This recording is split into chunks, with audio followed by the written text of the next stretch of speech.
Tangan ini sangat berharga. Di lacinya penuh jam Patek Philippe, dan dia bebas beli mobil apa saja, minimal Lamborghini. Pria ini Stephen, ahli bedah terbaik Amerika. Ada peluru di otak pasien yang sudah dinyatakan mati, namun Stephen hanya butuh semenit bertindak, 30 detik buka tengkorak dan presisi ambil peluru itu, menyelamatkan nyawa pasien dari maut. Namun, tangan dewa yang tak ternilai ini justru benar-benar hancur setelah sebuah kecelakaan mobil yang tragis.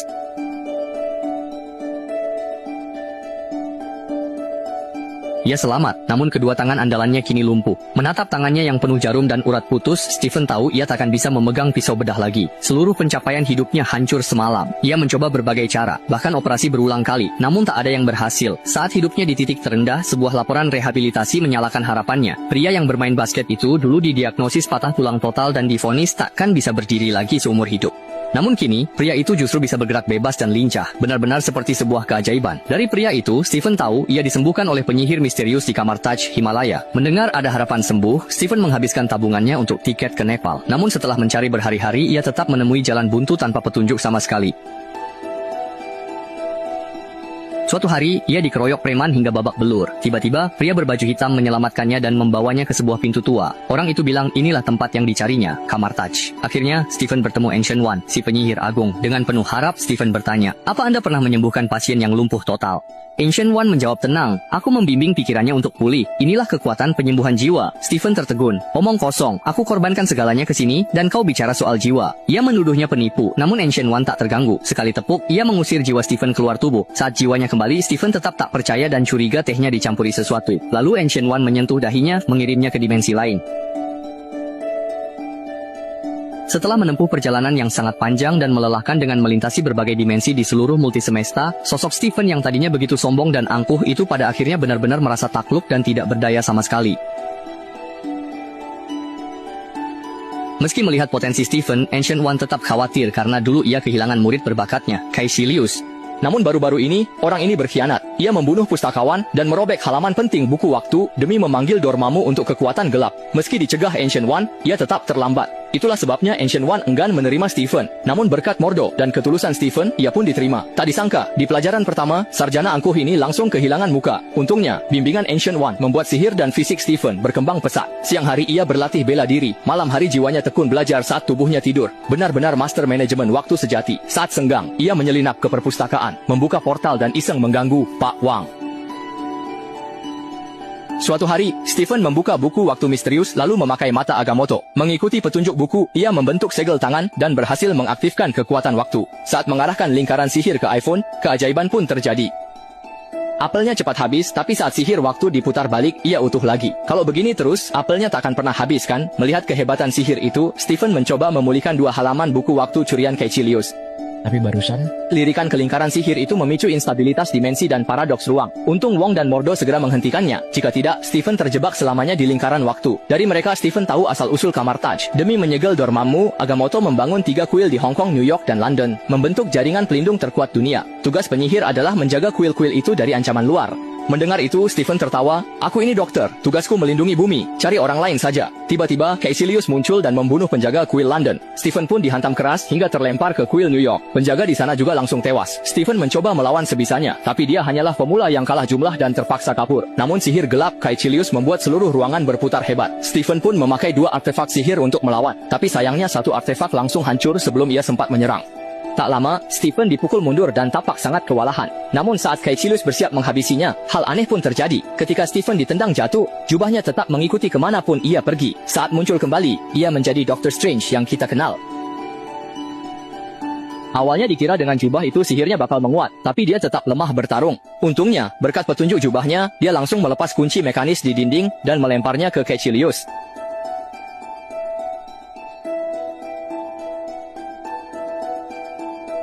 Meski sekarat, Caecilius sombong berujar Ancient One abadi karena menyerap kekuatan kegelapan. Stephen terkejut, tapi tak langsung percaya. Namun tiba-tiba dia diserang secara licik hingga tak berdaya. Saat hendak dihabisi, jubahnya mencekik anak buah Caecilius. Stephen pun mengambil pedang sihir, lalu membuka portal ke rumah sakit. Kekasihnya kaget namun segera melakukan operasi darurat. Melihat Stephen panik, dia langsung turun tangan membantu. Kekasihnya ketakutan. Saat dipandu mengoperasinya, si penjahat pun keluar sebagai roh. Begitu kedua arwah berhadapan, mereka bertarung sengit.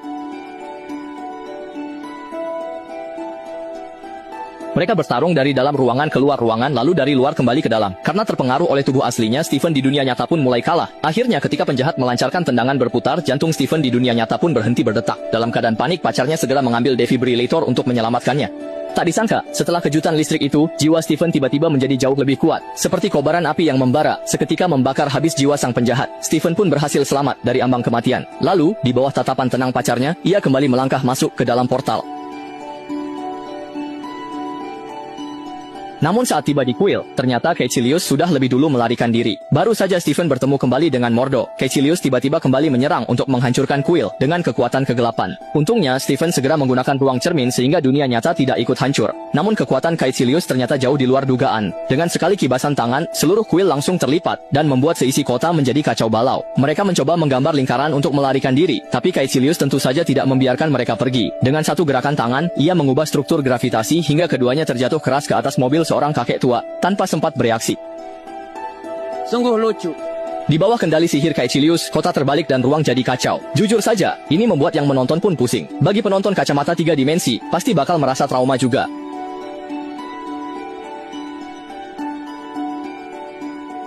Tak lama kemudian Stephen langsung dikalahkan oleh Caecilius. Saat dia hampir saja dibunuh lagi, ruang dan waktu tiba-tiba kembali berubah. Benar sekali, penyihir termahal dalam sejarah Marvel, The Ancient One, akhirnya muncul dengan penuh kekuatan. Hanya dengan satu ayunan tangan sihirnya, ruang yang hancur di sekitarnya langsung kembali menyatu seperti raksasa yang terbangun. Namun, di dahinya muncul tanda kegelapan. Dia menyerap kekuatan gelap. Mordo sulit mempercayainya, dan ini memicu perubahan karakternya di film kedua. Tanpa penjelasan, The Ancient One langsung terjun ke pertarungan sengit berbiaya besar. Sebagai penyihir terkuat, Caecilius bukanlah lawan sepadan. Tapi si licik ini pakai trik kotor, menusuk anak buahnya sendiri hingga melukai parah The Ancient One. Lalu, dia menendangnya kembali ke dunia nyata. Meski Stephen dan Mordo mengejar, mereka tetap terlambat satu langkah. Di saat-saat terakhir hidupnya, The Ancient One melalui wujud astral memberitahu Stephen bahwa alasan ia mengambil kekuatan dari kegelapan adalah semata-mata demi melindungi bumi dari ancaman yang belum diketahui. Ia juga sudah lama mengetahui akhir dari dirinya sendiri. Kini, sudah saatnya tanggung jawab untuk melindungi bumi diserahkan kepada Stephen. Mulai saat ini, Stephen pun akan memikul misi baru, menjadi Sorcerer Supreme generasi berikutnya.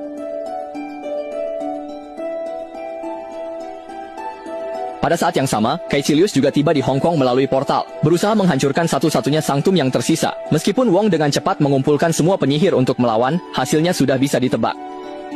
Ketika Stephen dan Mordo tiba, sanctum Hong Kong sudah runtuh, yang juga menandakan kedatangan Dormammu. Apakah bumi benar-benar akan jatuh ke dalam keputusasaan? Namun Stephen tidak percaya takdir begitu saja. Ia dengan cepat membentuk segel dengan kedua tangannya, sekali lagi mengaktifkan mata Agamotto. Pada saat yang sama, Caecilius sudah mendekat dengan gila. Namun di detik berikutnya, ia terhenti oleh lingkaran sihir. Dengan Stephen membalikan segala sesuatu di sekitar lingkaran sihir, semuanya mulai berjalan mundur dalam waktu.